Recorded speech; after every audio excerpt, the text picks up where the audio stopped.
지금 밀라노 올림픽 현장에서 믿기 힘든 일이 벌어졌습니다. 영상 1도를 가리키는 숙소에서 8개국, 12명의 스태프가 수백만 원짜리 명품 코트를 겹쳐 입고도 떨고 있었습니다. 프라다와 베르사체의 도시 로고가 곧 자존심이라던 이곳에서 그 어떤 브랜드도 그 밤을 지켜주지 못했습니다. 그때 아무도 기대하지 않았던 형광 빨간 담요 한 장이 조용히 펼쳐졌습니다. 대한민국 동대문에서 건너온 이름도 없는 담요였습니다. 하지만 충격적인 사실은 그 담요가 누군가의 체온을 붙잡고 기침을 멈추게 하고 서로의 어깨를 가까이 모이게 만들었다는 점입니다.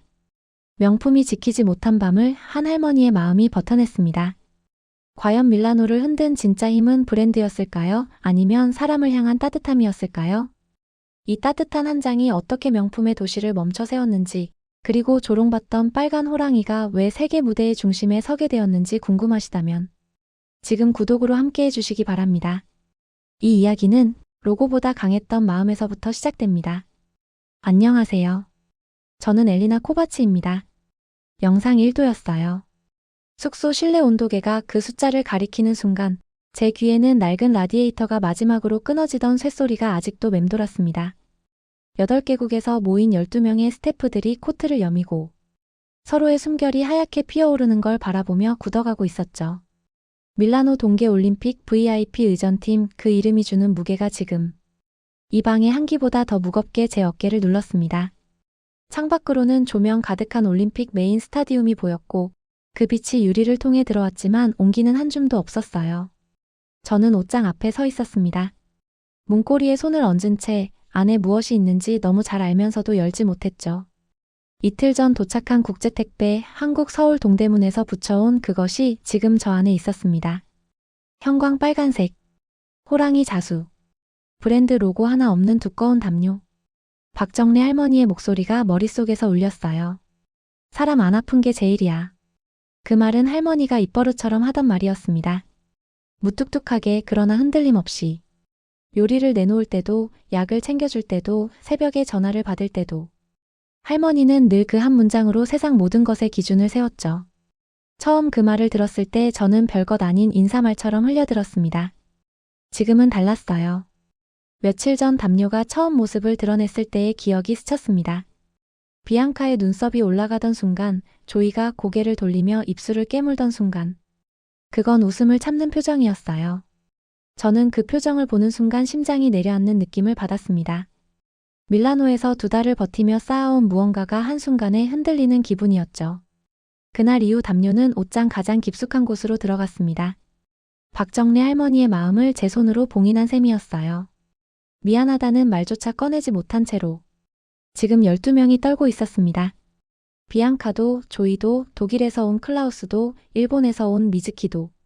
명품 코트의 안감이 아무리 두꺼워도 난방 없는 실내에서 버틸 수 있는 시간은 한계가 있었어요. 저는 의전팀 인턴이었습니다. 격을 지키는 것이 제 일이었죠. VIP의 동선, 언어, 복장, 분위기. 그 모든 것이 흐트러지지 않도록 유지하는 것. 그런데 지금 이 방에서 가장 흐트러진 건 코트 깃을 세운 12개의 표정이었어요. 클라우스가 장갑 낀 손으로 양팔을 감싸 쥐었습니다. 미즈키는 무릎 위에 가방을 올려놓고 그 위에 손을 포개며 체온을 모으고 있었죠. 누구도 말을 꺼내지 않았어요. 말을 하면 입김이 나오고 입김이 나오면 이 상황이 더 실감나니까요. 저는 그 침묵 속에서 혼자 옷장 앞에 서 있었습니다. 12명의 시선이 제게 쏠리지는 않았지만 저는 제 등 뒤로 그 무게를 느꼈어요.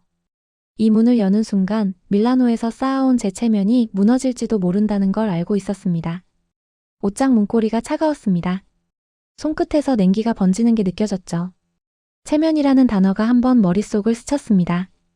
그리고 그 직후 할머니의 목소리가 다시 한번 밀려왔어요. 지금은 체면이 아니라 체온이에요. 그 말은 할머니가 한 게 아니었습니다. 제가 스스로에게 한 말이었어요. 그런데 목소리는 놀랍도록 할머니를 닮아 있었죠. 저는 천천히 옷장 문을 열었습니다. 형광 빨간색이 어둠 속에서 먼저 튀어나왔습니다. 형광 빨간색이 눈에 박히는 순간 저는 숨을 멈췄습니다. 담요를 보는 게 아니었어요. 그 색을 보고 있었죠. 4년 전 서울의 기억이 냄새처럼 올라왔습니다. 지하철 환풍구의 찬 바람, 오디션장 복도의 형광등, 그리고 제 귀를 후벼 파던 그 한마디. 싼티 난다.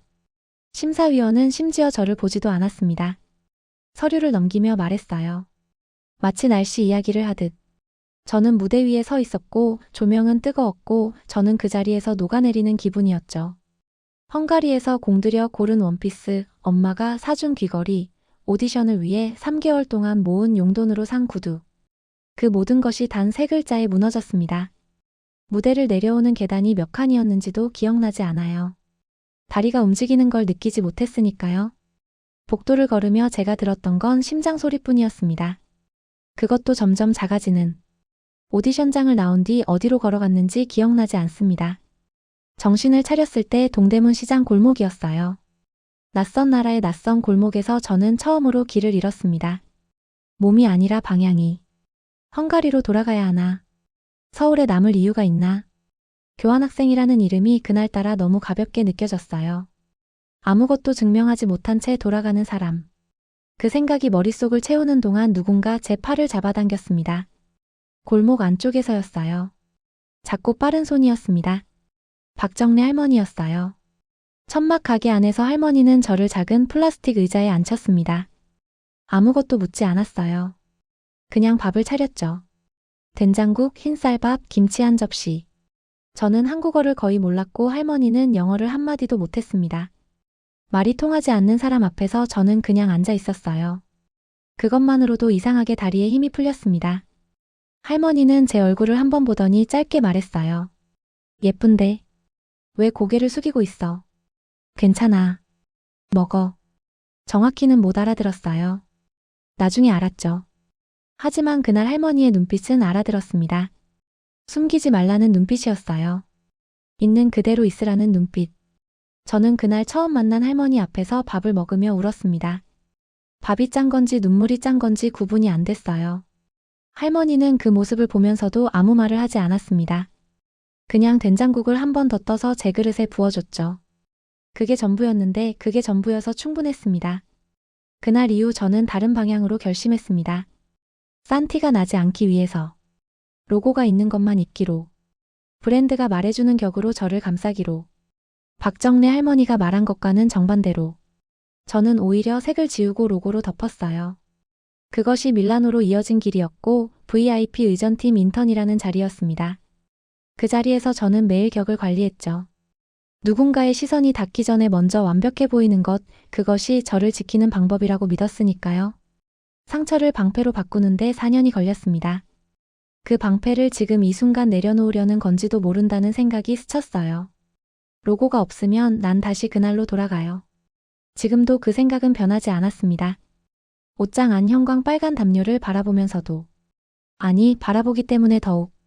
담요는 아무 말이 없었어요. 그냥 거기 있었습니다. 박정래 할머니의 마음처럼 무뚝뚝하고 선명하게. 밀라노에 도착한 첫날부터 저는 단 한 번도 긴장을 풀지 않았습니다. VIP 의전팀 인턴이라는 자리는 화려해 보였지만 실제로는 보이지 않는 것들을 관리하는 일이었어요. 동선, 온도, 눈빛, 침묵의 길이. 귀빈이 불편함을 느끼기 전에 먼저 제거하는 것. 저는 매일 아침 6시에 일어나 거울 앞에 섰습니다. 옷, 머리, 표정 순으로 점검했어요. 어떤 틈도 보여선 안 됐습니다. 밀라노는 보는 눈이 많은 도시였어요. 걷는 것도, 서 있는 것도, 웃는 것도 전부 관리가 필요했죠. 저는 그 안에서 매일 완벽한 척을 연습했습니다. 그게 저를 지켜준다고 믿었으니까요. 흔들리는 모습은 단 한 번도 보여선 안 됐습니다. 그 생활에 겨우 익숙해질 무렵 택배가 왔습니다. 발신지는 서울 동대문이었어요. 박정래 할머니의 필체는 언제나 삐뚤었습니다. 한 획씩 꾹꾹 눌러 쓴 글자들. 저는 박스를 받아들고 잠깐 멈췄어요. 무거웠습니다. 크기에 비해 묵직했죠. 국제배송 스티커가 여러 장 겹쳐 붙어 있었습니다. 할머니가 우체국까지 직접 들고 갔을 거라는 생각이 들었어요. 동대문에서 우체국까지는 꽤 먼 거리였습니다. 74세 할머니가 이 무게를 들고.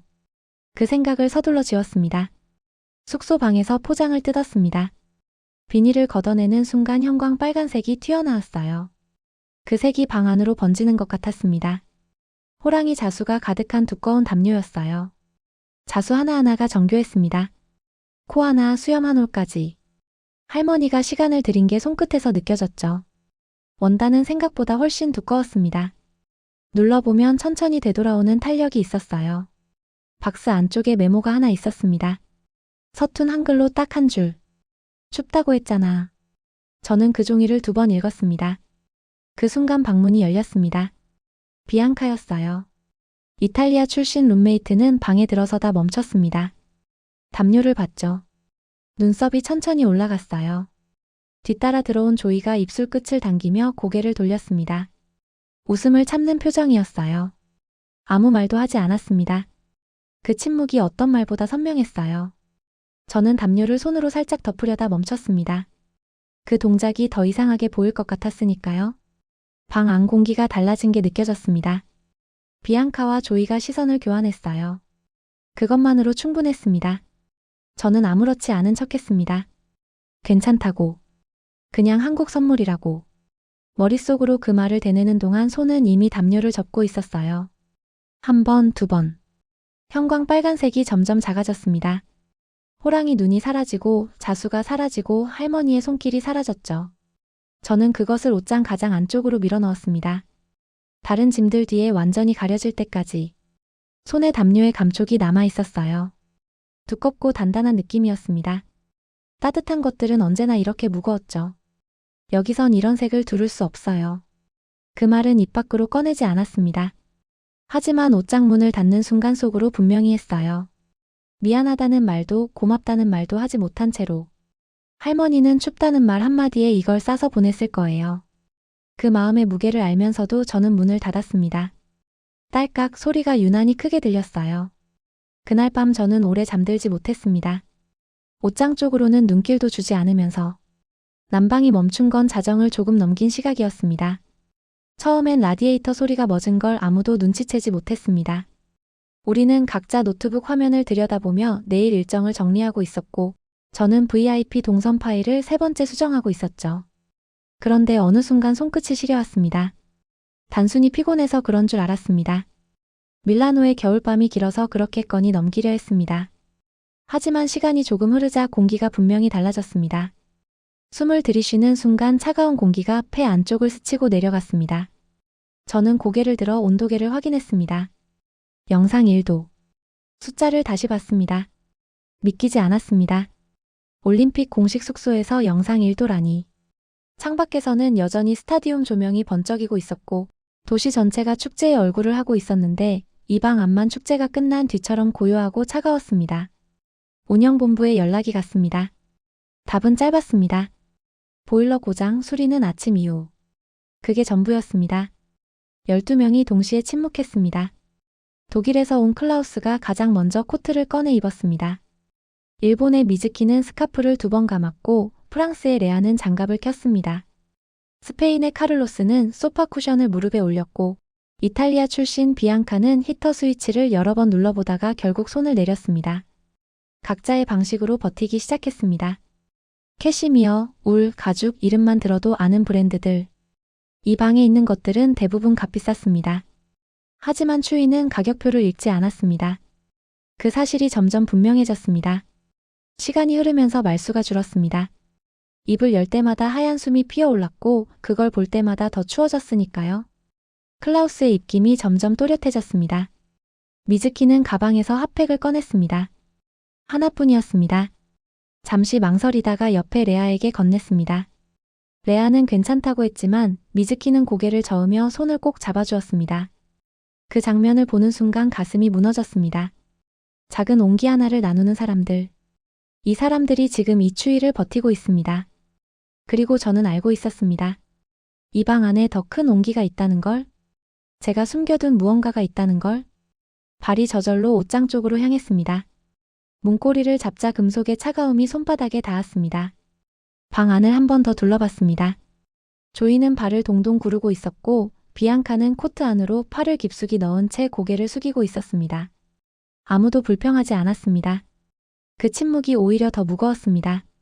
참는 사람들 사이에 서 있으면 나도 참아야 할 것 같은 기분이 들기 때문입니다. 하지만 저는 참지 않아도 되는 방법을 알고 있었습니다. 그걸 알면서도 체면이라는 이름으로 외면하고 있었습니다. 그 이름이 이 순간만큼은 너무 작고 얇게 느껴졌습니다. 박정리 할머니의 목소리가 떠올랐습니다. 사람 안 아픈 게 제일이야. 예전에는 그 말을 가볍게 들었습니다.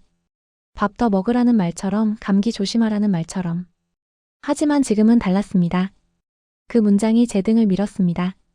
제 앞에는 11명이 있었습니다. 체온을 잃어가고 있는 11명. 저는 의전팀 인턴입니다. 격을 지키는 게 제 역할입니다. 하지만 지금은 격보다 체온이 먼저였습니다. 격은 무너지면 다시 세울 수 있지만 사람은 다릅니다. 그 단순한 사실을 저는 너무 오래 잊고 있었습니다. 옷장 문을 열었습니다. 어둠 속에서 형광 빨간색이 먼저 눈에 들어왔습니다. 그 색은 숨을 수 없는 색이었습니다. 저는 담요를 꺼냈습니다. 두툼한 원단이 팔을 채웠고 묵직한 무게가 느껴졌습니다. 일부 남아있던 비닐을 손톱으로 뜯었습니다. 찢어지는 소리가 정적을 가르며 울렸습니다. 몇 명이 고개를 들었습니다. 저는 한 번 숨을 고른 뒤 침대 위에 담요를 펼쳤습니다. 형광 빨간색이 공간을 장악했습니다. 베이지와 회색, 네이비로 채워진 방 안에서 그 색은 낯설 만큼 강렬했습니다. 호랑이 2마리가 천장을 향해 몸을 드러냈습니다. 자수 한 올 한 올이 빛을 받으며 또렷해졌습니다. 순간 눈물이 차올랐습니다. 이 담요가 조롱받는 걸 더는 두고 싶지 않았습니다. 저는 담요 끝을 들어 올렸습니다. 웃어도 돼요. 대신 발부터 넣어봐요. 방 안이 잠시 멈춘 듯 조용해졌습니다. 11개의 시선이 담요 위에 머물렀습니다. 저는 끝을 더 들어 올렸습니다. 초대하듯이. 마지막 자존심이 어딘가에서 꿈틀거렸지만 클라우스의 하얀 입김이 또 한 번 피어오르는 걸 보는 순간 그 저항은 사라졌습니다. 가장 먼저 움직인 건 미즈키였습니다. 조심스럽게 발끝을 담요 안으로 넣었습니다. 눈이 동그랗게 커졌습니다. 아무 말 없이 레아를 바라봤습니다. 레아도 발을 넣었습니다. 그 다음은 클라우스였습니다. 무릎까지 끌어당겨 앉더니 깊게 숨을 내쉬었습니다. 그 숨은 더 이상 하얗지 않았습니다. 카를로스가 조심스럽게 다가왔고 비앙카도 말없이 발을 밀어넣었습니다.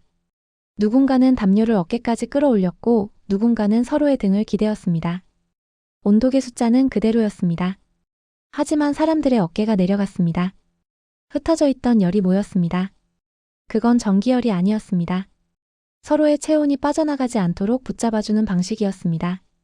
공기를 데우는 게 아니라 사람을 데우는 방식이었습니다. 비앙카가 담요 위를 천천히 쓸어내렸습니다.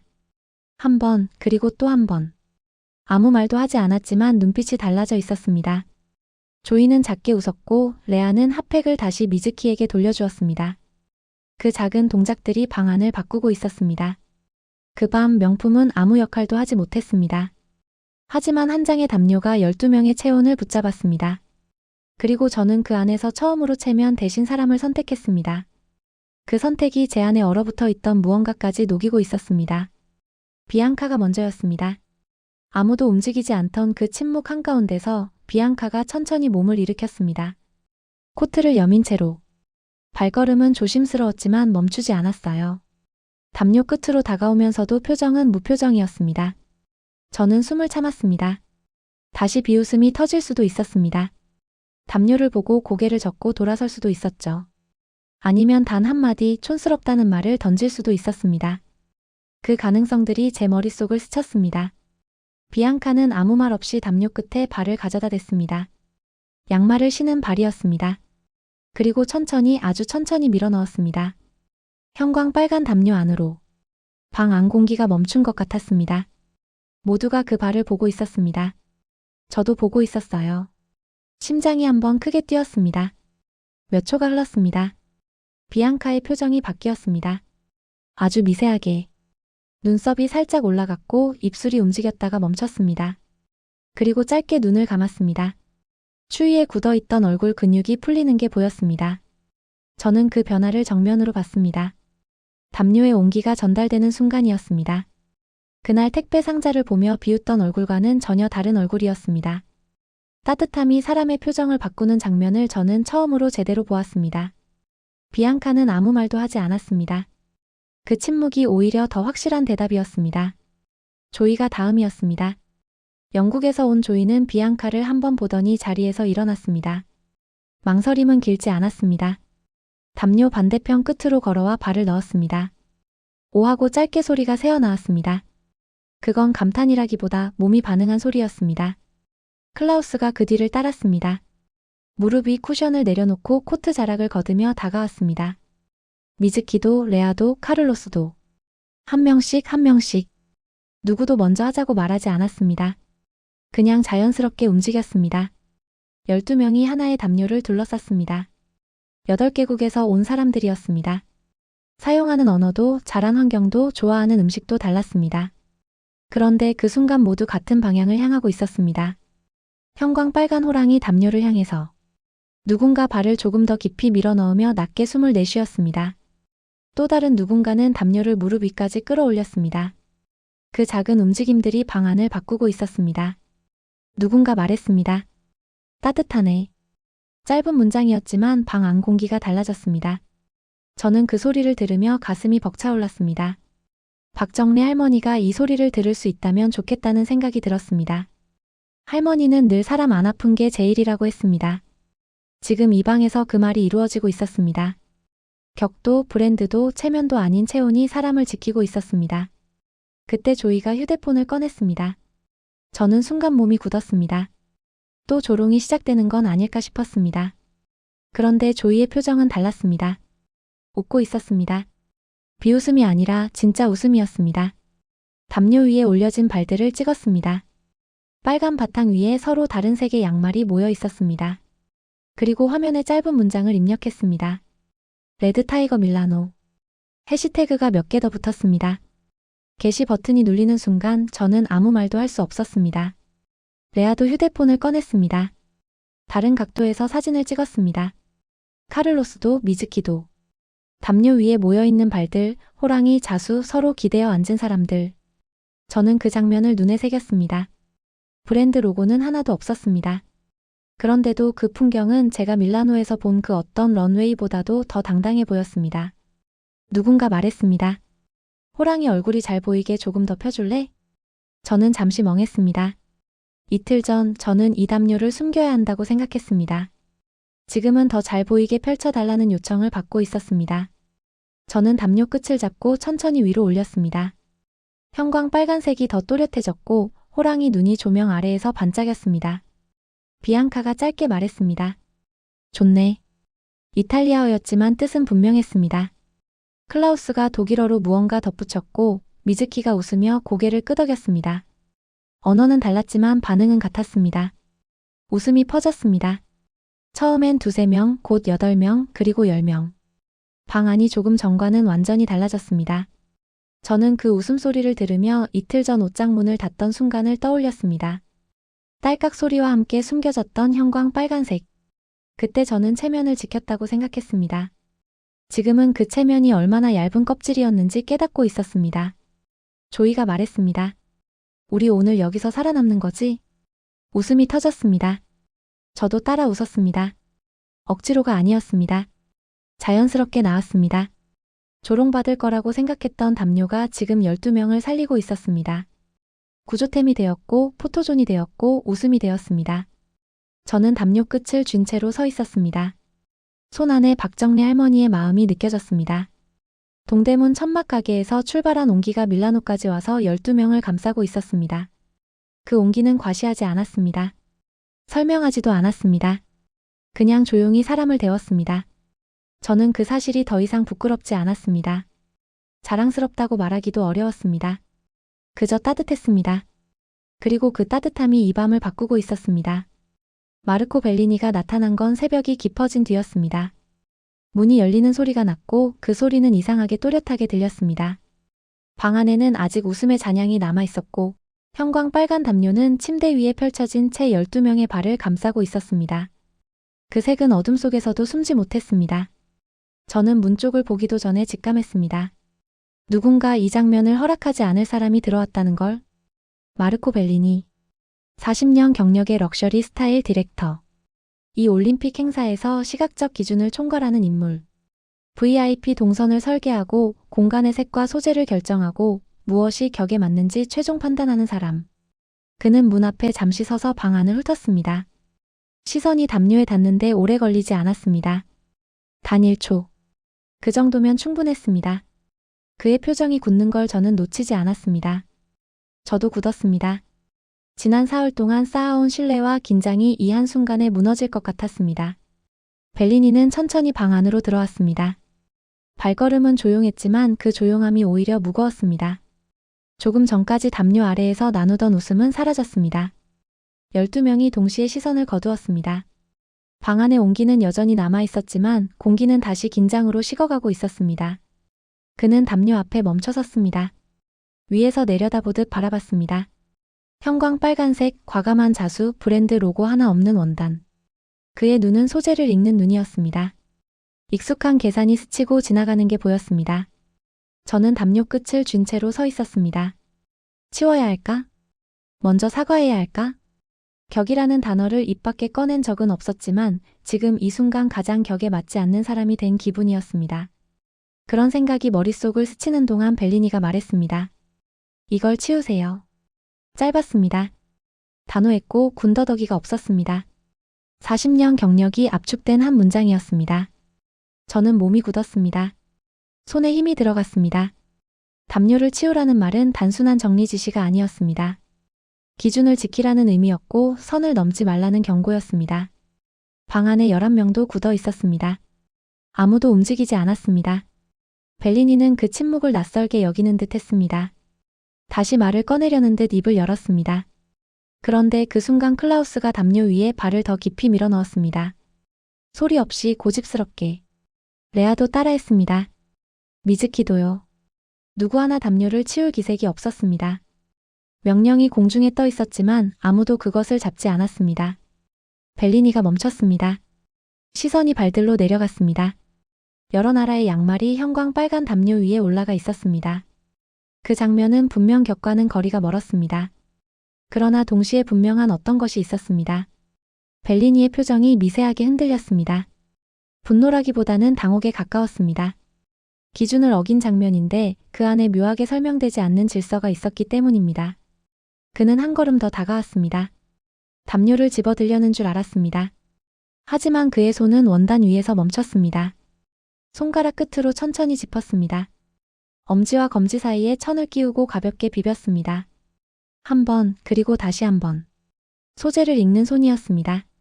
그 손은 수십 년 동안 실크와 캐시미어와 최고급 울을 만져온 손이었습니다. 잠시 멈추더니 담요를 들어 올렸습니다. 창문 쪽으로 향했습니다. 바깥은 밤이었지만 가로등 불빛이 희미하게 스며들고 있었습니다. 그는 그 빛에 원단을 비췄습니다. 실의 밀도와 두께, 빛을 통과시키는 정도를 확인하는 듯 했습니다. 방 안은 숨을 죽였습니다. 12명이 한 사람을 보고 있었습니다.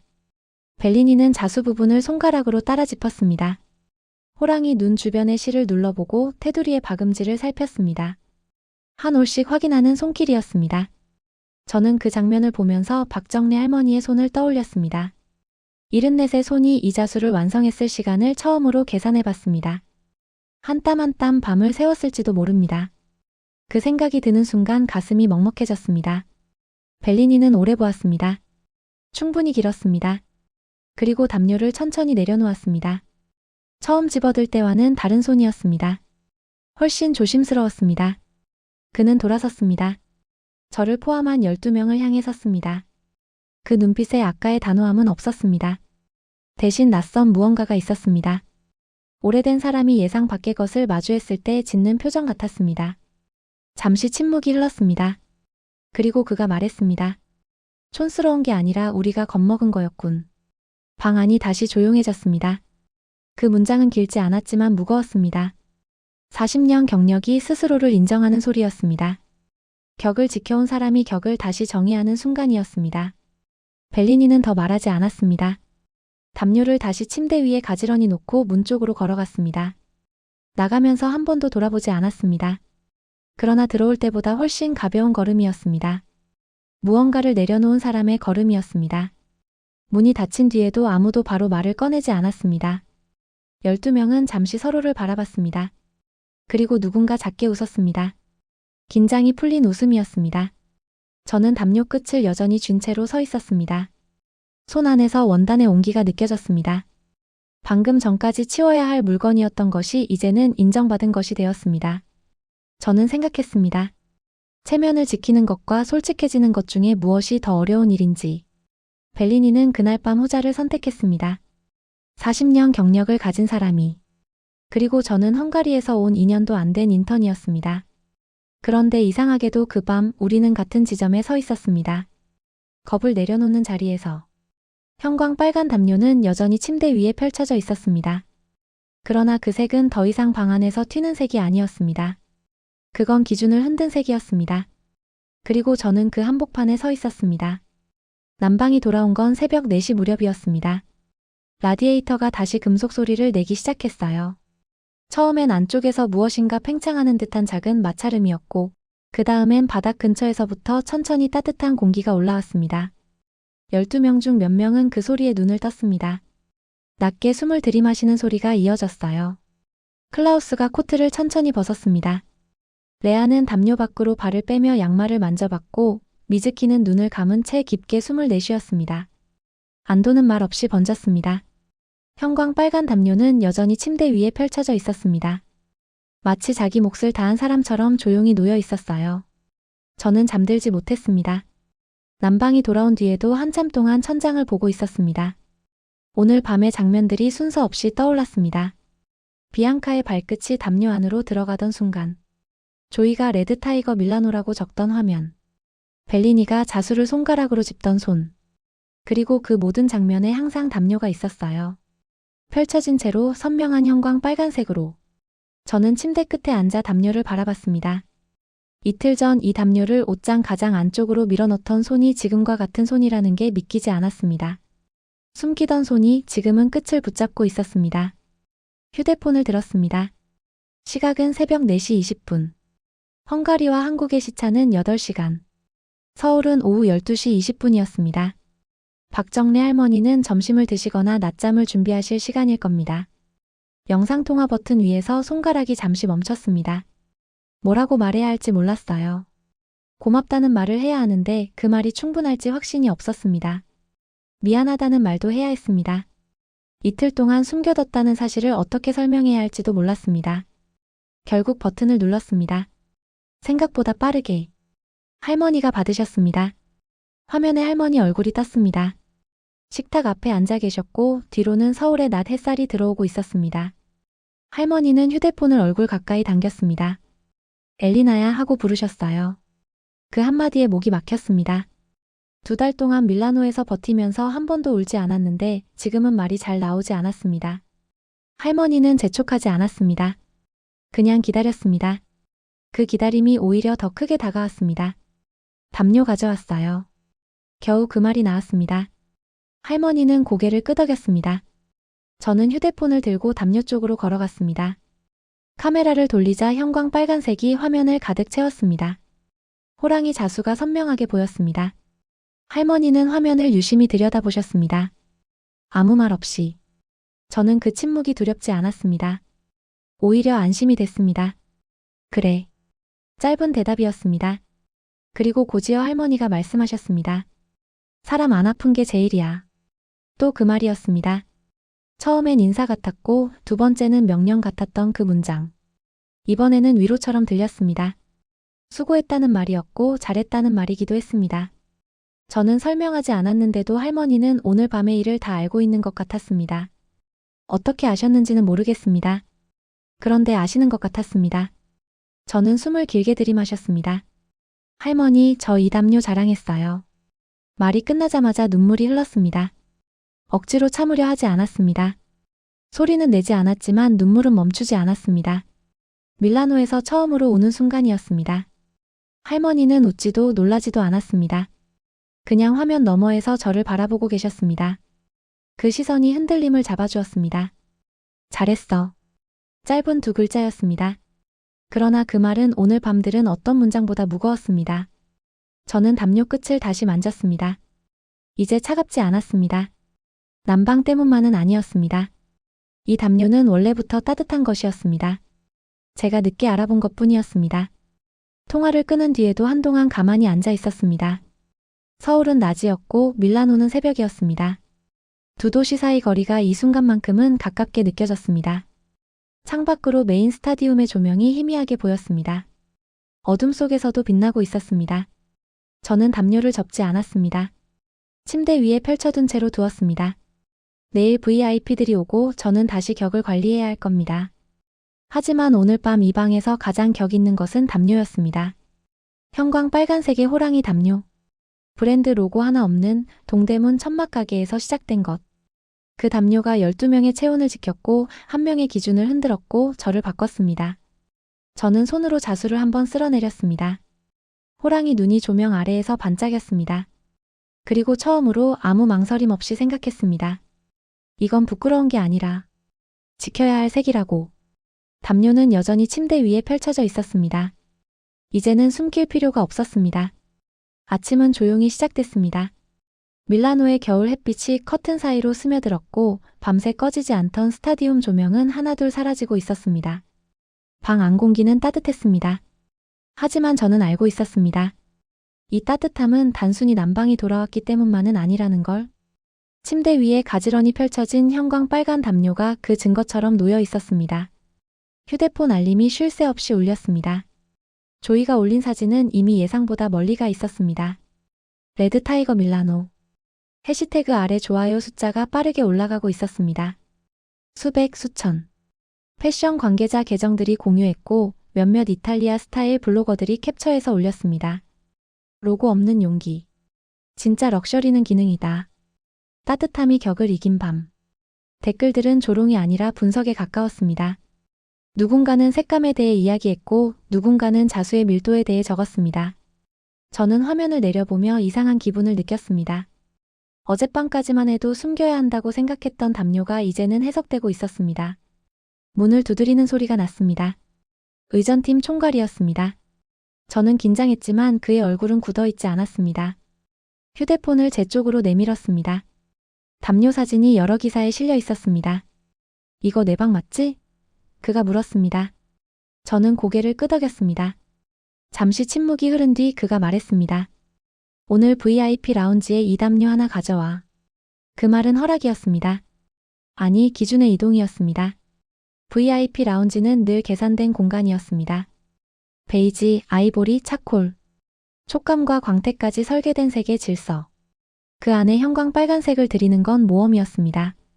저는 담요를 한쪽 소파 위에 펼쳤습니다. 호랑이 자수가 정면을 향하도록 정리했습니다. 색은 공간을 압도하지 않았습니다. 대신 중심을 만들었습니다. 프랑스 대표단 한 명이 먼저 멈췄습니다. 이건 뭡니까? 한국에서 온 담요입니다. 짧게 대답했습니다. 그는 손으로 원단을 만졌고 자수를 가까이서 살폈습니다. 기계가 아니군요. 그가 말했습니다. 저는 고개를 끄덕였습니다. 손으로 수놓았습니다. 곧이어 이탈리아 대표단 여성 한 명이 다가왔습니다. 왜 이런 색을 선택했죠? 저는 잠시 생각하다가 대답했습니다. 숨기지 않기 위해서요. 그녀는 잠시 저를 보더니 미소 지었습니다. 그럼 성공했네요. 사람들이 모였습니다. 누군가는 사진을 찍었고 누군가는 원단을 만졌고 누군가는 소파에 앉으며 자연스럽게 담요 위에 손을 올렸습니다. 로고가 없다는 사실이 오히려 질문을 만들었습니다. 어디 브랜드냐는 질문 대신 누가 만들었냐는 질문이 이어졌습니다. 저는 동대문 시장 이야기를 했고 박정래 할머니 이야기를 했습니다. 말할수록 제 목소리는 단단해졌습니다. 마르코 벨리니가 라운지에 들어왔습니다. 시선이 담요에 닿았습니다. 어젯밤과는 달랐습니다. 그는 다가와 원단을 한번 짚었습니다. 그리고 낮게 말했습니다. 색은 늘 위험하지. 하지만 살아있는 색은 공간을 깨운다. 저는 그 말을 기억해 두었습니다. 그가 인정한 것은 담요만이 아니었습니다. 어쩌면 자신의 두려움이었을지도 모릅니다. 점심 무렵 이탈리아 경제지 기자가 인터뷰를 요청했습니다. 왜 이 담요를 공식 공간에 두셨습니까? 저는 잠시 숨을 고른 뒤 말했습니다. 사람 안 아픈 게 제일이라서요. 기자는 펜을 멈추고 저를 바라봤습니다. 그 문장은 설명이 아니라 기준이었습니다. 저는 그 기준을 부끄러워하지 않았습니다. 오후가 되자 SNS 반응은 더 커졌습니다. 사진은 이미 수만 건 공유되었습니다. 몇몇 패션 계정은 레드 타이거 모먼트라고 불렀습니다. 누군가는 웜스 이즈 더 누 러그저리라고 적었습니다. 저는 숫자보다 문장이 눈에 들어왔습니다. 따뜻함이 럭셔리라는 말. 저는 그 말이 마음에 들었습니다. 행사가 마무리될 무렵 저는 라운지를 천천히 걸었습니다. 담요는 여전히 소파 위에 놓여 있었습니다. 누군가의 코트가 살짝 걸쳐 있었고 한 대표단은 회의 중 자연스럽게 그 위에 손을 올리고 있었습니다. 그 장면은 더 이상 이질적이지 않았습니다. 형광 빨간색은 공간의 일부가 되어 있었습니다. 밤이 다시 내려왔습니다. 저는 담요를 조심스럽게 접었습니다. 이번에는 숨기기 위해서가 아니었습니다. 지키기 위해서였습니다. 접는 손길이 달랐습니다. 주저함이 없었습니다.